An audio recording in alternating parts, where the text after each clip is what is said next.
이제 요한계시록 14장도 13장과 더불어 이제 중간에 막간의 환상, 저 이제 마지막 하나님의 심판들 7년대와 환란 이 기간이 있는 그런 하나님의 심판의 메시지를 이렇게 전가하다가 환상을 이렇게 보여주는데, 왜 이 그리스도인들이 이 세상에서 살면서 환란과 고난이 따르는지 그 이유들에 대해서 얘기를 하고, 그 가운데 13장에는 특별히 적그리스도가 나타나서 이 사람들을 인을 치는 그런 사건이 있고 난 다음에 14장에 와서는 또 다른 환상이 열렸는데, 이제는 어린 양과 함께 시온산에 굳건히 서 있는 14만 4천이, 그들이 이마에는 뭐가 인쳐졌어요? 어린 양의 이름과 하나님의 이름이 인쳐졌다. 그러니까 7장에서 14만 4천과 마찬가지로 그들이 하나님께 인침을 받은 자들인데, 뭘로 다 인침을 받는데? 사실은 성령으로 인침을 받은 자들이죠. 그런데 또 환상을 보니까 그 성령으로 인침받은 자들의 이마에는 어린 양의 이름과 아버지 이름이 기록되어 있다. 이거 뭘 얘기하는 거예요? 14만 4천은 누구에게 속한 것을? 하나님께 속한 자들이다. 이 하나님께 속한 자들, 이 14만 4천, 이거는 구약 신약 시대에, 특별히 구약 신구약 시대에 구원받은 모든 그리스도인들을 상징적으로 이렇게 표현한 숫자죠. 어쨌든 이 14만 4천을 또 문자적으로 그대로 보고 실질적 14만 4천을 이렇게 또 이렇게 말하는 분들도 있습니다. 근데 어찌됐든 간에 이 14만 4천은 구원받은 하나님의 백성들의 무리들인데, 이들이 시온산에 굳건히 서 있다.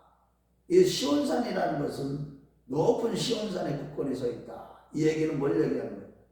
이 어린 양이 이 사단과의 전쟁에서 십자가에서 승리한 모습을 보여주고, 그 어린 양을 따른 14만 4천도 이제 그들에게는 구원의 확실성을 보여주는 거죠. 이 시온산이라는 것은, 이 거룩한 성 시온산이라는 것은 하늘나라를 상징하기도 하고 이 교회를 상징하기도 하는 거예요. 그래서 이제 교회 안에서 굳건히 예수 그리스도를 믿고 따르는 자들, 이런 자들의 모습을 보여주는 것이죠, 어떻게 보면. 그런데 장차 미래에 이제 이들의 모습을 보여주는 것이면서 동시에 현재적으로도 지금 교회 안에서 어제 여기에 보면은 노래를 부르는데 이 14만 4천 밖에 부를 수 없는 노래, 그 노래가 어떤 노래겠어요? 뭐를 맛본 자들이에요. 예수 그리스도의 보혈의 능력을 맛본 자들이고 하나님의 구원을 맛본 자들이, 그들만 부를 수 있는 노래를 부르고 있다는 거예요. 그 소리가 엄청 크게 들렸는데 검은 고 타는 소리와 같기도 하는데, 어찌됐든 간에 그 노래는 이 14만 4천 밖에는 능히 누구도 부를 수 있는 노래가 아니라는 거예요. 아무도 이 14만 4천 밖에 있는 사람들은 이 노래를 부를 수 없는 이유 중에 하나는, 그들이 보혈의 능력을 맛보았기 때문에. 보혈의 피의 능력이 어떤 능력이에요? 죄사함의 능력이에요. 구속함의 능력이에요. 예수님께서 십자가에서 흘리신 그 보혈은, 그래서 보혈이라는 거예요. 보혈. 아주 보배로운 피라는 거예요. 그 보배로운 피를 흘려주셨기 때문에 그 피를 믿는 자들은 그 피의 능력이 어떤지를 알게 되는 거예요. 그래서 이 보혈의 피의 능력은 모든 어둠의 권세들을 다 아주 박살내는 겁니다. 그래서 우리가 끊임없이 우리 죄도 씻어내는 동시에 사단은 보혈의 피를 던졌다 하면은 우리 입술로 보혈, 예수님의 보혈을 선포만 해도 마귀는 그 자리에서 박살나요. 다 도망갈 수밖에 없어요. 그래서 이런 것들을 맛본 자들만 부르는 노래가 바로 14만 4천의 노래예요. 이게 구원의 능력을 맛보고 보혈의 피의 능력을 맛본 자들이 부르는 노래예요. 그 노래가 승리의 노래인 것이죠. 그런데 이런 자들은 어떤 자들이냐, 이렇게 구체적으로 다시 설명하는데, 이런 자들은 어린 양이 얻으린 자를 따라가는 자고 순결한 자들, 흠이 없는 자들, 그런 자들이라는 거예요. 4절과 5절 그 얘기를 하는 거예요. 우리가 장차 영원한 천국에서 이 새 노래를 이제 부르게 될 건데, 이제 새 노래를 부를 수 있는 자격이 우리에게 주어지는데, 그런 자들은 이 땅에서 어린 양이 어디를 인도하든지 따라가는 거예요. 그 어린 양이 인도하는 길은 변화 영생의 길이에요. 우리를 날마다 우리와 함께 하시는 임마누엘의 우리 주님이 우리를 하나님의 말씀을 먹여주시면서 그 말씀을 깨닫게 하시는 가운데 진리의 도, 십자가의 도를 깨닫게 하셔서 영으로서 모명실을 죽이는, 즉 거룩한 삶으로 변화되는, 영적인 삶으로 변화되는 하나님의 성품을 닮아가는 그 길로 우리를 인도해 주시는 거예요. 끊임없이. 그런데 그 길을 가는 길이 좁은 길인데도 불구하고 끝까지 따라가는 거예요. 어려워요. 고난이 있어요. 부활의 영광도 있지만은 날마다 십자가를 져야만 되는 길이에요. 내가 죽지 않으면 따라갈 수 없는 길. 정말로 심령이 가난하고 애통하는 그런 마음으로, 왜 날마다 말씀을 받아 먹으니까 우리는요 마음이 가난해질 수밖에 없어. 하나님 앞에서 갈급한 심령을 가서 의여주리고 목마를 수밖에 없어요. 말씀을 들으면 들을수록 우리는요 의가 전혀 없기 때문에 오직 예수님, 오직 예수님의 보혈의 피, 이것만을 갈급하게 되는 거예요. 그게 바로 의여주리고 목마른 자들이고 심령이 가난한 자들, 이런 자들이 되는 것이죠. 그 길을 기꺼이 따라가는 거예요. 그러다 보니까 순결한 삶을 사는데, 이들은 여자와 더불어 어떻게 하냐, 자기를 더럽히지 않은 자들. 그 여자가 누구예요? 여기서의 여자는 이 음료라고 할 수 있는 이 세상이에요. 미혹해가지고 어떻게 우리를 넘어뜨리고 파괴시키려 하는 이 세상. 세상에 이 아름다움, 화려함, 여기를 따라가는 게 아니에요. 틈만 나면 여행 다니고, 틈만 나면 놀러 다니고, 세상 재미에 푹 빠져 사는 자들. 이런 자들은 자기 자신이 더럽혀지는지를 모르는 거예요, 영적으로. 그저 그게 재미있고 신나는 거예요. 예수님 이름 빙자해서 이 세상에서 하나님이 나를 복을 주셨으니까.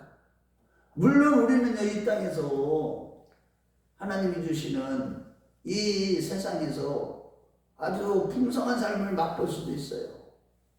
그런데 그 풍성한 삶을 맛보는 것을 갖다가 갈라디아서 5장에 보면 뭐라고 그랬어요? 우리에게 주신 자유, 자유뿐만 아니라 이 세상적으로도 물질적으로도 재물 얻는 영광, 이 겸손함은 그런 것을 다 하나님이 주시죠. 그런데 그거를 쓸 줄을 알아. 죄 짓는 데 쓰지 않는다는 거예요. 육신을 위해서 쓰지 않는다는 거예요. 그것을 위해서 남을 섬기 불의한 재물로 뭐예요? 친구를 사는 삶을 사는 거예요. 무슨 삶을 산다는 거예요? 예수님처럼 내가 가지고 있는 걸 가지고 내 것이 아니기 때문에, 사실은 맡겨준 것이기 때문에 청지기적인 삶을 사는 사람을 얘기하는 것이죠. 그래 결국은 로마서 12장 2절 말씀처럼 이 세대를 본받지 않고 마음을 새롭게 함으로, 늘 말씀을 통해서 말씀과 성령으로 마음을 새롭게 함으로 변화를 받아 하나님이 기뻐하시는 그런 삶을 살아가는 자들, 그런 자들이 14만 4천이라는 거예요. 이런 자들의 구원이 확실하다는 것을 보여주는 거예요. 자, 그 다음에 이어서 또 환상이 딱 보는데 새 천사가 지나가면서 음성을 선포를 합니다. 뭐 하나님의 심판을 선포해요. 첫째 천사가 딱 지나가니까 영원한 복음을 가졌는데, 이 복음이 어떤 복음이에요? 구원의 복음이 아니요. 보니까 심판의 복음이요. 심판의 복음. 구원의 때, 심판의 때가 가까웠다는 걸 얘기하고 있어요. 이거 뭘 얘기해 주는 거예요? 이제 마지막 때는 이제는 구원의 완성이 하나님의 심판으로 다 끝난다는 거예요. 믿지 않는 자들, 땅에 거하는 자들, 짐승의 표를 받는 자들, 우상에게 짐승과 우상에게 절하는 자들, 이런 자들에게 심판이 있다는 걸 선포하는 거예요. 계속 반복적으로 그 얘기하는 거예요. 사실 두 번째 천사가 지나가면서 이번에는 뭘 얘기해요? 무너졌다 무너져 큰 성 바벨론. 여기서도 바벨론 있잖아요. 17장 18절에는 이 바벨론의 정체와 그들의 심판에 대해서 구체적으로 말씀하고 있는데, 세상 바벨론을 얘기하는 거예요. 이 세상 바벨론, 음녀와 같이 아주 이 하나님의 백성들을 미혹해가지고 범죄케하고 영적인 간음을 저지르는, 세상의 안목의 정욕과 이성의 자는 육신의 정욕, 이런 걸 빠져 사는 자들, 음녀같이 사는 자들, 이런 자들을 만들어버리는 거거든요. 마지막 때 보면 모든 이 세상은 음녀가 되어버리는 거예요. 하나님 앞에서. 그러니까 이 큰 성 바벨론이 완전히 박살나는 거예요. 하나님의 심판을 받게 된다. 이 세상 바벨론은 누가 그 배후에서 역사합니까? 항상 이 용과 두 가지 두 짐승이죠. 적그리스도와 거짓 선지자들. 그래서 성경은 전체가 보면 하나님의 구원의 역사를 기록한 구속사역을 기록한 책이지 세상 역사를 기록한 책이 아니에요. 그러니까 우리가 성경을 항상 보면 왜 다 누구를 기준, 믿는 자들을 기준해서 얘기하는 거예요. 거의 다. 그래서 이 바벨론에 대해서 무너지고 바벨론에게 심판이 임할 것이다. 세상은 다 하나님이 다 뭘로 다 심판하시는 거예요. 불과 뭘로 다. 유황과 또 뭐예요? 여기에 보면 그 연기가 세세토록 올라간다. 그 다음에 세 번째 천사가 이제 그 얘기를 하는데, 그 진노의 포도주 그 얘기를 하죠. 세 번째 천사는 뭐예요?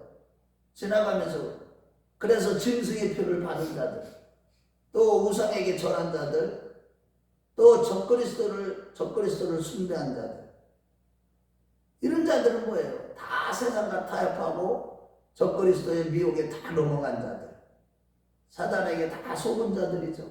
짐승의 표를 다 받게 되는 거예요. 인본주의에 완전히 젖어서 사는 사람들. 하나님의 말씀을 모르니까 교회를 다녀도 인본주의에 따라가는 게 그게 바로 WCC예요. WEA. 배도하는 일이 지금 다 일어나고 있다니까요.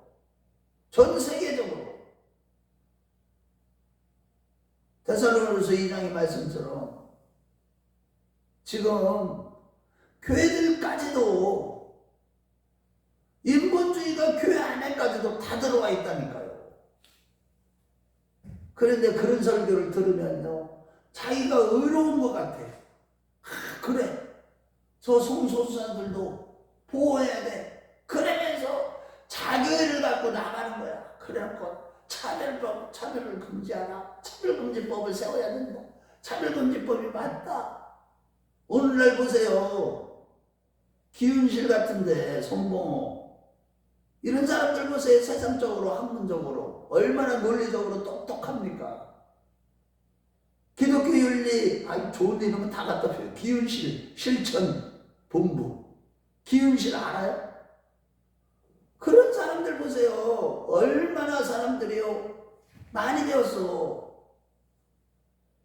나는 솔직히 이런 말씀 드리면 김모호라는 그런 분들 보세요. 얼마나 사상 자체가 좌파적인데. 그래, 난 횃불 들고 나갈 때 막 앞장섰잖아요, 우리 기독교. 그때 그분을 얼마나 많은 사람들이 따랐어요. 다 보면 이 미혹을 분별하지 못하는 이유 중에 하나는 성경을 부분적으로 알고 성경을 알지 못하니까, 말씀을 깨닫지 못하니까 사단의 미혹에 넘어가가지고, 자, 종교통합운동의 그 앞장서는 이게 그러니까 제스위트, 이게 사단의 전략이요. 인간의 하나님의 은혜와 말씀의 은혜가 아니면 우리 인간은 다 넘어가게 돼 있어요. 다 자기의 자기의 드러내는 거예요. 우리에게는 의의가 전혀 없다고 했는데도 우리가 무엇 대단한 거 하는 것 같아도요, 우리는 의의가 없어요. 우리는 아무것도 아니에요. 하나님 앞에 벌레예요. 티끌이에요. 안개와 같은 존재예요. 그걸 잊어버리면 안 돼요. 오직 예수밖에 없다고 했는데도 다른 종교에도 구원이 있다는 거예요. 좋은 얘기하죠, 다들. 뭐 산에 올라가는 방법은 다양하다는 거죠. 꼭대기는 다 하나님 섬기는 거기 때문에 다 만난다는 거죠. 다 구원받는다는 거예요. 그걸 갖다 종교 다원주의라고 그래요. 그러니까 세상 사람들은 그런 말 들으면요, 너무 좋은 거야. 하나님은 사랑이다. 하나님은 사랑이니까 한번 구원받으면 절대 버리지 않아. 구원파 설교 얼마나 많이, 오늘날 보세요. 교회 안 애들 보세요. 설교하는 거 보면 다 알지만 하면 다 구원받아. 한번 구원받았으니까, 한번 예수 믿었으니까 이제 다 구원받는 거야. 주여 주여 하면 자마다 다 천국에 갈 것이 아니라 내 아버지 뜻대로 행하는 자라야 천국에 갈 수 있다고 분명히 얘기하는데도 그 아버지 뜻대로 하는 게 무슨 뜻이에요? 아버지 뜻은 이것이니 너희의 거룩함이라 곧 음란을 버리고 육신대로 살면 지옥 간다는 거예요. 교회를 다녀도 영으로서 몸의 음식을 죽이면서 우리가 거룩한 삶으로 날마다 변화되어야 되는 거예요. 영적인 삶으로 변화돼야 돼. 육신적인 삶을 살면 천국 못 간다 이런 뜻이에요. 육신대로 살면 하나님을 기쁘시게 할 수가 없기 때문에 그래요. 하나님을 대적하는 자 위치에 서기 때문에 그래요. 그런데도 다 속는 거예요. 그래서 이제 마지막에 이제 두 종류의 추수에 대해서 얘기합니다. 여기 보면 여기 두 가지 추수인데 곡식 추수와 포도 추수예요. 포도수와 이 곡식 추수는 주님께서 친히 이한 낫을 가지고 거둬요. 마지막 때 예수 믿는 자들, 그런 자들은 알곡으로 진짜 끝까지 예수 믿는 믿음을 지킨 자들, 이런 자들은 주 안에서 죽은 자들, 주 안에서 죽은 자들은 복이 또 나앉아 그 앞에 조금 말씀하고 있는데 13절에 그 영원한 안식을 상급으로 받기 때문에 그런데 이들은 예수님이 친히 이한 낫을 가지고 자비하신 예수님이 다 거두어요. 그런데 포도추수는 이사야서 63장 6절이나 이 요엘서 3장 13절 말씀처럼 이 포도추수는요, 진노의 하나님의 심판의 추수예요. 두 가지 추수가 나타나요. 알곡 추수가 있고 난 다음에 포도 추수가 있는데 여기에는 진노가 막 쏟아지는 거예요. 그런데 그 포도주 틀에 딱 밟는데 여기 붉은 포도주, 적포도라고 있죠. 그 중동 지역에 주로 적포도인데 그게 터지면 피같이 그냥 붉은색이 팍 튀어나오는 거예요. 추수할 때. 그래갖고 하나님의 진노의 심판이 쏟아지는데 완전히 이제 17장, 18장에 가면 이 진노가 어떤 진노인지를 이제 대접제왕을 통해서 이제 알게 될 것인데요. 엄청납니다. 너무나 두렵습니다. 우리 하나님의 심판이 얼마나 무서운지 몰라요. 그런데 이게 이 악인들, 세상에 땅에 거하는 자들, 불신자들, 하나님을 대적하는 자들, 교회를 다니지만 이단들과 적그리스도의 세력에 미혹된 자들, 짐승의 표를 받는 자들, 인본주의와 종교통합운동, 이른정주의에 다 빠진 자들은 다 심판을 받게 됩니다. 그런 자들이 이제는 여기 보면 그 피가 어디까지 퍼졌다고 그랬어요? 말벌레까지 깊이로. 그 다음에 저기 길이로는 1600 스타디온. 이 1스타디온은 180m인데 그 1600 스타디온까지 쫙 퍼졌다는 것은 1600은 4 곱하기 4예요. 16 곱하기 100이죠. 이거는 뭘 얘기하는 거예요? 세상적으로 사는 사람들, 육신에 속한 자들, 하나님 앞에 배도한 자들, 다 이런 자들은 다 진노의 포도주를 틀에 진노를 하나님의 진노를 피할 수가 없다는 거예요. 그 심판을 다 받게 된다는 거예요. 그 고통이 엄청나. 생각을 해보세요. 포도주 틀에 이 포도가 엉켜질 때 이게 완전히 여러분 우리 이것을 포도를 갖다가 뭐 사람 불신자라고 보는 거면 되는데 하나님이 그냥 쫙 이렇게 해버린다는 거야. 얼마나 무서운지 몰라요. 그 고통이. 우리 손 이거 꼬투머리 하나만 꽉 찡기기만 해도 죽는 것 같죠. 얼마나 무서운 심판인지 몰라요. 하나님의 심판이 이렇게 무섭게 성경은 말씀하고 있는데도 하나님을 두려워하지 않아요. 하나님의 말씀을 두려워하지 않아요. 정말로요. 이 말씀대로 살지 못한 것 때문에요.